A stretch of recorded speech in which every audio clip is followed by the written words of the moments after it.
સ્વામિનારાયણ ભગવાનની જય, અક્ષર પુરુષોત્તમ મહારાજની જય, ગુણાતીતાન સ્વામી મહારાજની જય, ભગતજી મહારાજની જય, શાસ્ત્રીજી મહારાજ, યોગીજી મહારાજની જય.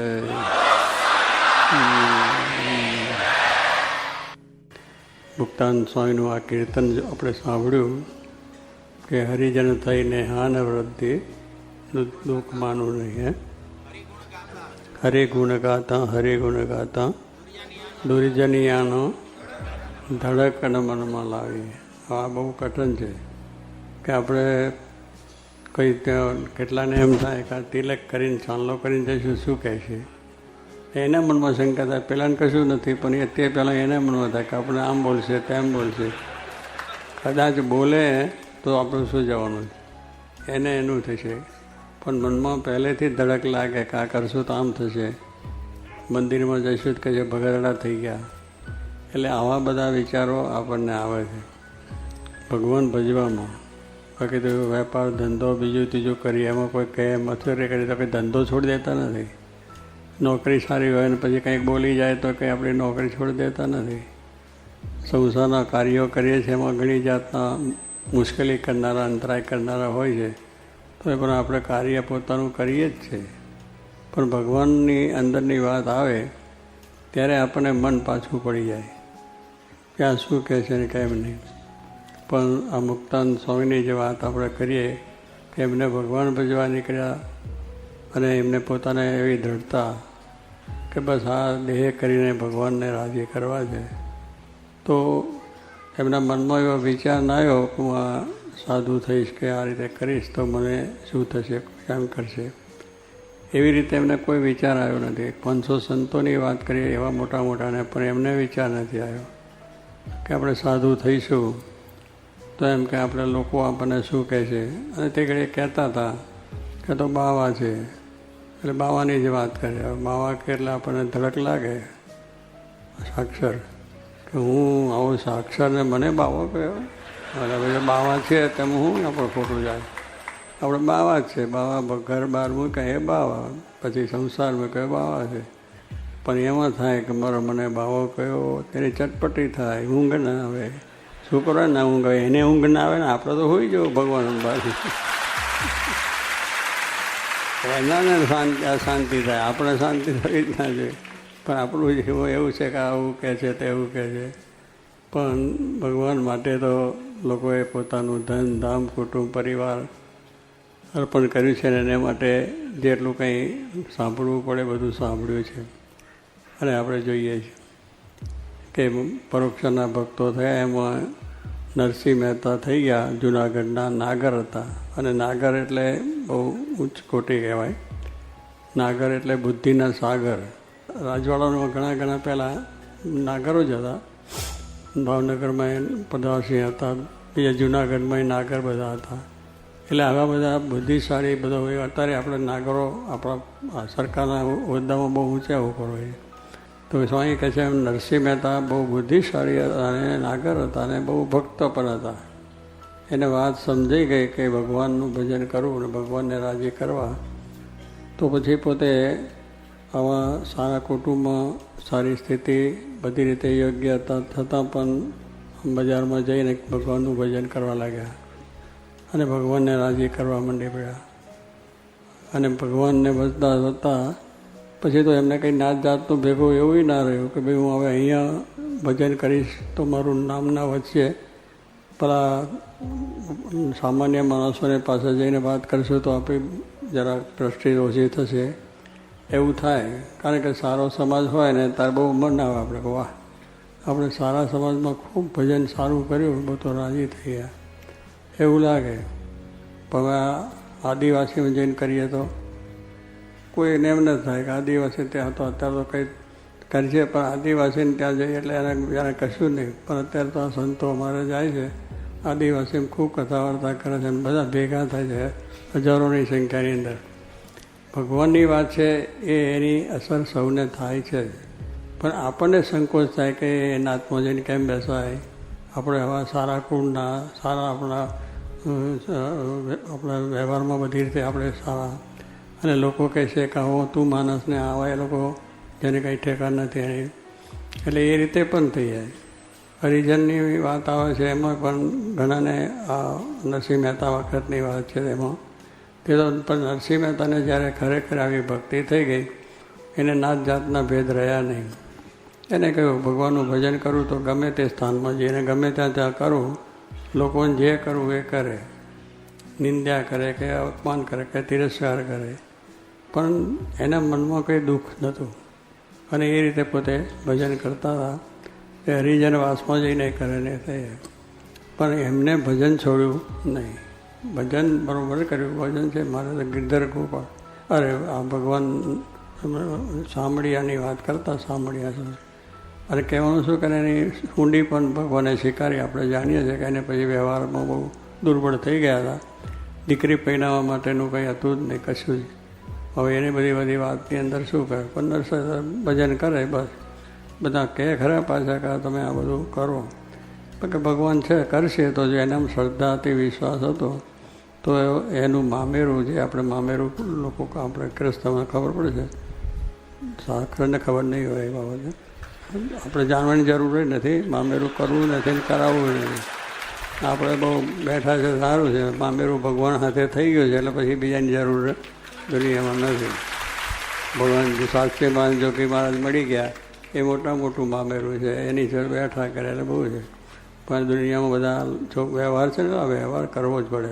પરિણામ છોકરો મામેરું કરે અને પછી એને કંઈ બધા જોઈએ ને, પૈસા જોઈએ, બીજું જોઈએ. નરસિંહ મહેતા નહીં તો કે હવે શું કરવું? તેમ નરસિંહ મહેતાએ ભગવાનમાં સંપૂર્ણ શ્રદ્ધા સાથે કે મારી હું જે લખીશ એ ભગવાન મારું સાંભળશે અને મારું કાર્ય થશે. પછી શ્રદ્ધા ના હોય. આપણે જાણીએ ને કે આવું લખીએ આમાં તો કંઈ થઈ સાંભળતા છે. ભગવાન ક્યાં બેઠા છે અને શું લખીએ ને એને કોણ એની આગળ થાય. એટલે કેટલીક તો ભગવાનનો વિશ્વાસ નથી એટલે ડગમગ થાય છે. જ્યાં સુધી ડગમગે દિલ ત્યાં સુધી નવો બ્રહ્મ પ્રકાશે, કે બ્રહ્મનો જે પ્રકાશ છે, ભગવાનનો જે પ્રકાશ છે એ મન ડગમગ થાય કે આ ભગવાન હશે કે નહીં હોય, આપણું કાર્ય થશે કે નહીં થાય, આપણું થશે કે નહીં થાય. એ તો એ ભગવાન છે. કોઈ વખતે કાર્ય આપણું નહીં થાય ને કોઈ વખત કરે ખરા, પણ કરશે જ એ જેના થકી મોક્ષ છે, કલ્યાણ છે ને એને એ સાચી વાત છે. ભગવાન એ વાત સાચી છે એવો દ્રઢ વિશ્વાસ નરસિંહ મહેતાને હતો અને મુક્તાન સ્વામીને પણ હતો. અને મુક્તાન સ્વામીનું ઘણું અપમાન થયું છે. અહીંયા જ્યાં લોલંગર બાવાનો 452 જમાત, ત્યારે પહેલાં એ જમાતો હતી ને, ગામ ફરતા હતા બાવા, અને એ ધમાલ નાખે ગામની અંદર પાછા જાય અને બધા મોટો નાતનો આગેવાન હોય કે ગામનો સરપંચ હોય કે એવાને પકડે, એ સીધા ધર દે, કાળી રોટીને ધોરી તારે. પછી શું એને માગે શું કે દૂધપાક માલપુઆ, પછી બીજું કંઈ માગવા નહીં. આ પેલાની બિચારી શક્તિ ના હોય, પછી ગમે તેમ ભેગું કર પણ મારીને પણ લેતા એવા હતા. અને લોલંગર બાવાની બધી જમાત પડેલી નહીં. મુક્તાન સ્વામીને એક વખત આવું થયું અને એમને જરા માર પણ પડ્યો. પણ કહેવાનું શું છે કે મુક્તાન સ્વામીની મન મહારાજની સાથેમાંથી ડગમગત થાય નહીં. પછી આવા જ કીર્તનો એમને જે ગાયા કે હરિગુણ ગાતા દુરીજનિયાનો મનમાં શું ના આપીએ, જ્યાં સુધી દેહને હું કરી માનશે ત્યાં સુધી ભોગ વિલાસ ભાવે. દેહને ભાવને આપણે માનશે કે હું આ મોટો વિદ્વાન, હું પંડિત, હું આ પ્રમાણે પૈસાદાર, હું મોટો ઉદ્યોગપતિ, હું ફલાણો ઓફિસર, હું મોટો શેઠિયો, હું મોટો હોદ્દા આપણે સરકારમાં છે ને મોટા હોદ્દા, રાષ્ટ્રપતિના હોદ્દા છે ને ગવર્નરના હોદ્દા છે ને બધા ઘણા એ હોદ્દાઓ છે. એ માથે લઈને ફરીએ તો પછી થાય ને દુઃખ. પણ છું જ નહીં. કોઈ આવીને કહી દે કે હા તમે બેસો હતા, ગવર્નરની ખબર નથી ને બધું ગવર્નર થઈને નીકળ્યું છે, કે શું કે એટલે થાક લાગે કે ના લાગે, હું ના મારો એટલે એને જેલમાં પૂરી દે. અરે ભાઈ જેલમાં તો તમે પૂરેલા છો, એ તો પૂરાવાનું નથી બિચારો. પણ આવી આપણી જે માન્યતા જે દેહ સાથેનું થઈ ગયું છે એને કરીને આપણને માન અપમાન સુખ દુઃખ થાય છે. એટલે માન છે એ બહુ મોટી શત્રુ છે, એટલે કોઈ પ્રકારનું અભિમાન નહીં. અને એટલા માટે જ મહારાજ આ પૃથ્વી પર આવ્યા છે એ દેહભાવને ટાળવા માટે, આત્મભાવ દ્રઢ થાય એટલા માટે જ આવ્યા છે. પોતાનું ધામ અક્ષર લઈને આવ્યા છે ગુણાતીતાન સ્વામી. એ બધાને ઓળખાયા આ સ્વામીની સમાગમથી કરીને એના જેવા થશો તો તમારા બધા કાર્યો સિદ્ધ થશે. તો એ પ્રમાણે અક્ષરરૂપ થઈએ તો પછી વાંધો આવે નહીં. આત્મારૂપ જ્યાં સુધી માનીએ છીએ. કોઈ આપણને મૂર્ખ કહે કે ગમે તે કહે, પણ આપણે મૂર્ખ છે નથી, તો પછી દુઃખ શું કરવા માનવું? ભાઈ બોલ્યો જ કેમ, મને મૂર્ખ કેમ કહ્યું, જોઈ લેવું એને. જોઈ લે તો ભાઈ મારામારી થાય, કેસ થાય ને જેલમાં જઈને બેવું પડે. એને કરતાં સારું મૂર્ખ છે ભાઈ, જાન તારે જે કહેવું કે. તો પછી એને જ મૂંઝાવાનું, આપણે મૂંઝાવાનું હોય નહીં. અને આપણે સંતોમાં થયું છે, સાચી મહારાજનું અપમાન થયું છે. બધા ઘણા ફરી આપણે એમના પ્રસંગો વાંચીએ છીએ અને એમને અનુક રીતે મારી નાખવાના પણ પ્રયત્નો થયા છે, ઝેર આપવાના પણ પ્રયત્નો થયા છે, આવા વગેરે ઘણા થયા છે. પણ એમને એક સિદ્ધાંત હતો કે અક્ષર પુરુષોત્તમનું જ્ઞાન પ્રવર્તાવવું છે. એને માટે જે થાય, દેહ અર્થ સાધ્યામી કે દેહ અર્થ સાધ્યામી એટલે શું થયું? આમ ભગવાનને રાજી કરવા છે એ જ. એના માટે ભલેના ધન ધામ કુટુંબ પરિવાર કુરબાન છે, દેહ કુરબાન છે, એવી રાતની એવી. એમ શાસ્ત્રી મહારાજને અને જોગી મહારાજને પણ આપણે જોઈએ છે. જોગી મહારાજ કહેતા એટલે કેરિયામ ગયા આમ આમ ધૂબા મારે. સાધુ પેલા ને તે કેરિયા મંદિરમાં કાઢ્યા. પણ એટલો મારે ખાધો છે, બધું ખાધું છે, પણ એમને કોઈ દાડો એનું ખરાબ ઈચ્છ્યું નથી. ભગવાન એનું પણ ભલું કરે. જોગી મહારાજ કહેતા ને ભગવાન સર્વનું ભલું કરો. કોઈ એના મોઢામાંથી બીજો શબ્દ ન નાખે તો એને દુઃખ જ નહોતું. આનંદને કેમ 24 કલાક હાસ્યમાં જ. 24 કલાક તમને હાસ્ય જુઓ. જો બધા ફોટા જુઓ છો તો હસતા જ હોય તમારે. અને એમ કોઈ કહી જાય, બોલી જાય, થઈ જાય તો એમને એવું કશું જ નહીં. બંડિયા કહે કે પછી આ જોગી છે, ફરી ઘણા જોગટોય કહે ને ફલાણું કહે ને બધું કહે, પણ એની અસર જ નહીં. કારણ કે આત્મારૂપ થયા, પોતે બ્રહ્મરૂપ છે, એટલે આપણે એને કોઈ અસર થાય નહીં. મૂર્ખ કહે કે કોઈ કહે, મૂર્ખ થતા નથી. પણ આવા બધા શબ્દોથી ભરમાઈ જઈએ છીએ. એટલે કે જે આવા ગુણીજન લોકો બોલવાના જ છે અને બોલે છે, કરે છે. પણ જેને જેને શિર સાથે ભક્તિ કરી છે એની આ વાત છે ને એમને આ બધું કાર્ય કર્યું છે. ભગવાને રાજી કરી લીધા છે અને સુખ્યા કર્યા છે.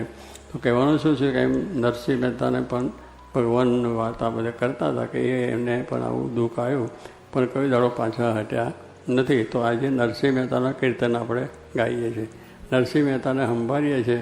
પેલા બોલનારા છે તો કોઈને સાંભળતા નથી કે એને શું કર્યું, કારણ કે બોલનારા તો બધા ક્યાંય જતા રહ્યા છે. આ તો ભગવાન ધામ જઈને બેઠા છે. એમ આપણા 500 સંતો છે, હરિભક્તોએ કેટલા દુઃખ વેઠ્યા છે, એ બધા ભગવાનના ધામમાં બેઠા છે. અને પેલા બોલનારા તો ક્યાંય ગયા છે કોણ ખબર છે? કંઈ શાસ્ત્રોનું નામ આવ્યા ખરા? જે આવા ભક્તો ખરેખર થયા, ભગવાનને સમર્પણ થયા અને ભગવાનને રાજી કર્યા છે, એનો શાસ્ત્રોનું નામ છે. રામાયણ વાંચો, મહાભારત વાંચો તો ભક્તો છે જે એવા મોટા રાજા થઈ ગયા, એવા મોટા સંતો થઈ ગયા, એવા ભક્તો થયા. એનો આખ્યાનો શાસ્ત્રમાં લખ્યા. ધ્રુવ છે, પલ્લા છે, એનો શું કરવા? પલ્લાને કેટલું દુઃખ આવ્યું, એના બાપાએ જ દુઃખ આપ્યું. બીજા તો આપે પણ એનો બાપ જ, કારણ કે એ અસુર બુદ્ધિવાળા હતા. એને ભગવાન સાથે વેર. આસુરીને દૈવી બે શક્તિ છે ને, એટલે આસુરી શક્તિ છે. આસુરી બુદ્ધિ, આસુરી માણસ હોય ને બુદ્ધિને એની તર્ક બહુ હોય અને કંઈ બધું ખેલ કરવા આવડે, પેલા બીજાને આવડે નહીં. એટલે આસુરી બુદ્ધિવાળા ગમે તે કરીને કનડગત કરતા જ હોય છે. અને દૈવી બુદ્ધિવાળાને કોઈનું ખરાબ કરવાનું હોતું નથી. તો સ્વામી કે આસુરી બુદ્ધિવાળો એને એક જ હતું કે આ દુનિયામાં ભગવાન જેવી વસ્તુ નથી અને ધર્મ જેવી કોઈ વાત નથી. તો એ પ્રમાણે દરેકને હેરાન અને પરેશાન બધું કરતો હતો. અને ઘર પછી આ પલ્લાદ જન્મ થયા. એટલે પલ્લાદના સંસ્કાર પાછા કેવા હતા? એના માતાના ઉદરમાં હતા ત્યાંથી પડ્યા. આપણી જે સંસ્કૃતિ કહે છે ને કે ગર્ભ શ્રીમંત છે. આ માણસ કેવો છે? ગર્ભ શ્રીમંત, એટલે એને ગર્ભમાંથી સંસ્કાર પડ્યા. આપણે ડૉક્ટર સ્વામી વાત કરે છે, તમે જો બાળક જન્મે ને ત્યારે સ્વામિનારાયણ સ્વામિનારાયણ કહી દેવાનું કાનમાં. એને આપણે એમાં શું છે? એને એ સંસ્કાર છે. બાળક છે અંદર ગર્ભમાં હોય તો પણ તમે બહાર જે ભજન કરો, કીર્તન કરો, એ સંસ્કાર પડે. ત્યાં ગર્ભમાં હતા ત્યારથી ત્યાં નારદજી આવીને ભગવાનનું ભજન કીર્તન કરતા હતા. એ સંસ્કાર ભગવાન છે, ભગવાન સર્વથી મોટા છે, અને ભગવાનનું ભજન કરું તો એને જ સંસ્કાર થયા હતા. એટલે આપણને એમ થાય કે આ સંસ્કાર આપણને પછી આવે છે, એવું નથી, ગર્ભમાંથી જ આવે છે. અને ગર્ભ શ્રીમંત એને કહેવામાં આવે. એ પછી મોટો થાય તો એ બહુ ઉદાર હોય, લોકોની સેવા કરે, લોકોનું માન અપમાન કરે, સારું કાર્ય કરે. સંત મહાત્માઓ પણ થાય છે મોટા એવા. તો શું કહેવાય છે? અને એને પહેલેથી જ એટલા સંસ્કારો પડ્યા હોય છે. તો એ માટે ગર્ભ શ્રીમંતની વાત કરી હતી. તો એ પ્રહલાદને એના માતાના ઉદરમાં હતા ત્યારથી જ ભગલી કથા વાર્તા સાંભળે એટલે ભગવાન મોટા છે અને ભગવાનનું ભજન કરું જન્મ્યા પછી મોટા થયા જરા એના બાપાને થયું કે આને નિશાળે ભણાવીએ તો નિશાળે ભણાવવા મોકલ્યા તો ત્યાં પણ પહેલાં ભગવાનનું નામનું સ્મરણ જ કર્યા કરે અને એ રીતે જ વાત બધી કરે. એટલે પેલા એને હિરણ્યકશ્યપે કહેલું હતું કે આ છોકરાને ભગવાનનું નામ ભૂલી જાય અને બોલે. ઘણા આપણે અત્યારે એવા હોય છે, હિરણ્યકશ્યપ જેવા બાપ હોય છે, ઘણા છોકરા કે મંદિર જવાનું નહીં, મંદિર ગયો છૂટ્યો ભણે. એટલે ભાઈ મંદિર જાય એમાં શું ખોટું થાય છે? પણ એ આસુરી બુદ્ધિ હોય એટલે મંદિર જાય એને ન ગમે. ભાઈ બીજો સિનેમામાં જાય, નાટકમાં જાય, ભવે કરવા જાય અને બધી જાતની જાતની રમતો કરતા હોય એના કરતાં મંદિરમાં જાય શું ખોટું? સંસ્કાર પડે તો આ સારી. પણ આજે એ બધું બેજું કરે એને વાંધો નથી કે ભાઈ આજે તો અનેક જાજો સિનેમાને નાટક જોવાનું, બીજું ત્રીજું અશ્લીલ બધું જોવાનું કરવાનું એ મેળ આવ્યું છે. એ મેળ કર્યા કરે એમાંથી સાંધા બાંધી જાય, એની સાથે ભાઈબંધી થઈ જાય. એટલે આ બધું કાં છે ત્યાં તો કહેવાનું છે કે એ બાપને કે એમને વિચાર ના આવે કે ભાઈ આ ખોટે રસ્તે જાય, પણ મંદિરમાં આવ્યો એટલે દુઃખ અને એ કર્યું થઈ ગયું. તો પલ્લાને આ રીતે એના બાપાએ કહ્યું આ ભજન કરે માટે શિક્ષકોને કહ્યું, પણ શિક્ષકોને પણ એને પેલો તો ભજન કરે અને બેઠો બેઠો પછી પૂછ્યું કેવું ભણાયો તો કે આ ભણાવતા તો ભગવાનનું નામ લે કે આને માટે તમને ભણાય તો આ બધા ખરાબ છે તેને જેલમાં પૂરી જાય. પછી આ ભણે તો કહેવાનું શું પલ્લા છે એને જો ભગવાનનો મહિમા સમજાયો તો સાચી વાત સમજી છે તો છેવટ સુધી ભગવાનનું ભજન કર્યું અને મોટા ભક્તના થઈ ગયા. અને એને બાપને પછી એ તો ઘણું એને ઉપાદ કરી મારવા માટે કર્યા. એના અસુર તો કેટલા બધા હોય છે, મારી નાખવા માટેના છોકરો પોતાનો અને પોતાના છોકરાને પણ આ સારે માર્ગે જાય છે એને ના જવા દેવા માટે આવી ઉપાધિ. આજે ઘણા એવા કુટુંબો હોય છે અને ઘણા બાપો એવા હોય છે અને બાપ તો એવા બધી રીતે છોકરાને કોઈ મંદિરને સત્સંગને રસ્તે જતા હોય તો બહુ વારે છે. પણ આપણે તો જો સત્સંગમાં જશે, મંદિરમાં જશે તો સંસ્કાર પડશે. અને એટલા માટે જ યોગી મહારાજ આપણે મંડળો સ્થાપવાનું બધું કર્યું ને એટલા વર્ષો રહેવાની સભા કરી, બીજું કર્યું. તો અત્યારે દરેકના ઘરે કેટલા સંસ્કાર છે તો ઘરમાં પણ સારું છે. પછી કોક ઠેકાને હોય એ ખરું, પણ એથી કરીને બધું જ ખરાબ એવું નથી કહેતા. એ બધા અંદરની અંદર આપણે કંઈ ખરાબ હોય એવું નથી. કોઈ વસ્તુની અંદર એક વસ્તુ જરા આવ્યું હોય એ ખરાબ છે એને લઈને બહાર મૂકી દેવી. પછી શું ભાઈ કે ઘઉંમાં કાંકરા હોય તો વિનેને બહાર મૂકા કે ઘઉં નાખી દેવાય છે એમ કંઈ આપણે સારી વસ્તુ છે નાખીને એમ ભગવાનને સંત આપણા છે તો એને કંઈ નાખી ન દેવાય. એને માટે તો આપણે ભજન કરવું જોઈએ. તો એ પ્રમાણે પલ્લાજીને પછી તો બહુ ભક્ત થયા ને આપણે જાણીએ છીએ હાથીને પગે બાંધ્યો મારવા પર્વત ઉપરથી નાખ્યા. એના ફઈ હતા એ હોળીકા હતા, પછી અસુરની બહેને અસુર અને અસુર બધા અસુર જ હતા. એ બધી બહેને કહ્યું કે તું આને લઈને બેસ ને એ બાળી ભસ્મ કર. તો એ કરવા ગઈ ત્યારે પેલા પલ્લા તો બેઠા પણ પહેલાં બેઠા અગ્નિ થયો તો એટલી હોળીકા જેની એને એ બળી ગઈ અને પેલો પલ્લા તો એમનેમ જ રહ્યા અને ભક્તિ કરતાં કરતાં કર્યું છે. તારા જો બધા આખ્યાન ઘણા છે તો કહેવાનું શું છે કે આવી રીતે ભક્તિ કરતાં મારે કહે છે આ તો શિર સાટાની ભક્તિ છે. શિર સાટે એટલે કોઈ જાતનું ગભરાવું નહીં, કોઈ જાતનું મનમાં દુઃખ લાવવું નહીં. ભક્તિ કરતાં તો સ્વામી કહે છે આપણે સુખ થાય છે. તો આપણે આવો સત્સંગ મળ્યો છે અને આપણે આવી લાભ છે તો આપણે જો કરીએ તો થઈ જાય છે. તો મારે કહે જે ભક્તો થયા છે એમને આવી બધી વાત એમના મુશ્કેલીઓ આવી છે પણ એક જ ધ્યેય હતો તો બધાએ ભગવાનના પદને પામી ગયા છે અને ભગવાનનું સુખ મેળવ્યું છે. એને મુક્તાન સ્વામી એટલા માટે જ કહ્યું છે કે આ હરિહર જાતા કોઈ જાતનું દુઃખ થાય નહીં. અરે હવે આવે તો એનો દૂરી જ નિયાનો કોઈ જાતને મનમાં લાવવું નહીં. એ લાવીશું તો દુઃખ થશે પણ આત્મારૂપ થઈ જવાનું. એક જ વસ્તુ છે કોઈ ગમે તે કહે તો હું આત્મા છું અક્ષર. પછી આત્મા થયા એને નથી નાથ, નથી જાત, નથી કુટુંબ, નથી પરિવાર, મારું નથી, તારું નથી, બંગલા નથી, મોટર નથી, દેશ નથી, વેશ નથી, કોઈ દેશ નહીં. આ તો દેશના ભાગલા કર્યા લડવા માંડ્યા બધા. એટલે ભાઈ તમે ક્યાંથી દેશ લાવ્યા હતા? ભગવાને આ બધું આપેલું છે. આ સૃષ્ટિ રચનાર કોણ છે? જેને રચ્યું આ જગત જોને જુજવી જાતનું રહે અને ભાતનું કર્યું છે. કેટલા બધા આપણે ઝાડ પાન પર્વત હતા, ગુફાઓ બધા દેશની અંદર બધી જાતનું રચના ભગવાનની કરેલી છે. પણ એને માણસને થયું કે અમારું અને એને માટે લડાઈ સીમાડાના લડાઈ. આ રજવાડો પહેલાં હતા લડતા હતા. અત્યારે આ મોટા દેશ અમેરિકા ને જાપાન ને રશિયા ને ચીન ને મોટા પેલા હિટલર થઈ ગયા. હિટલરે તો ઘણ કાઢી નાખ્યો કેટલાનો આ બધા માણસોને. પણ એક દેશ માટે કે હું લડી લઈને બધો પ્રાપ્ત કરું, હવે એ રહ્યો, એ ભોગવવા કોઈ રહ્યો ખરો? વિચાર કરવાની વસ્તુ છે કે ભાઈ ભગવાને ખાવા આપ્યું એટલું આપે તો શાંતિથી ભજન કરો, પણ ના આટલું ને મારું આ જોઈએ. એટલે એવું બધું ગામમાં તકરારો, ભાઈઓને તકરારો, સૌનું કારણ શું છે? અજ્ઞાન. જ્યાં સુધી અજ્ઞાન છે ત્યાં સુધી આપણને દુઃખ રહેવાનું છે. અજ્ઞાન ટાળવા માટે મારા જે આપણને જે આ ગુણાત્માન સ્વામી સાહેબ છે એનો આપણો સ્વરૂપનો જ્ઞાન ધરતા થશે, આશરો થશે તો પછી કોઈ દુઃખ છે જ નહીં. અને દુઃખ ગુણાત્મા સ્વામી મારે કહ્યું કોઈ પણ દુઃખ માનશો નહીં. શું ગુણાત્મા સ્વામી લખ્યું છે કે નહીં? કોઈ દુઃખ માનશો નહીં. કોઈ નામ આપ્યું એટલે નથી ભાઈ તાવ આવે છે, માથું દુખે છે, પેટ દુખે છે, દુઃખ તો આવે છે, પણ એનું દુઃખ તો દેહનું છે, આત્માને ક્યાં દુઃખ છે? એ વિચાર નથી થતો આવતો.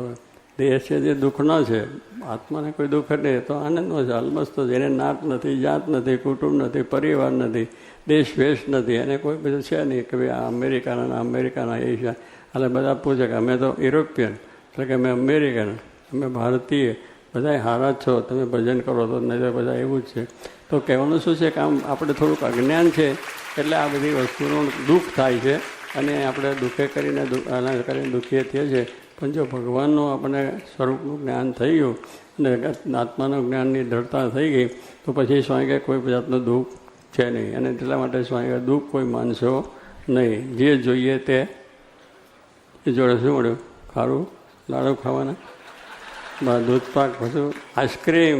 જો આઈસ્ક્રીમ પાર્ટી ચાલે એટલે ભાઈ આઈસ્ક્રીમ ખાવ નાખો ક્યાં, પણ ના, એ તો પાર્ટી થવી જ જોઈએ. પણ કેવું એવું એનું સુખ માને એ કશું નહીં. ભગવાનને સંભાળે જે વખતે જે સમયે ભગવાનની દિશાથી આવ્યું એને આપણે શિંગાકાર કરી લેવું, પણ એના માટે દુઃખ ન થવું. પેલાને મળ્યું ને મને ના મળ્યું, મને આમ છે. એટલે આવા બધા દુઃખનું કારણ શું છે કે આપણે દેહ ભાવ છે. અને એ જો ટળશે તો સ્વયં પછી સુખને સુખ છે. અને એ માટે જ મહારાજ પૃથ્વી પર અક્ષરધામ લઈને જ આવ્યા છે અને એવા સર્વને બનાવવા છે. અને એટલા માટે આ બધી વાતો છે.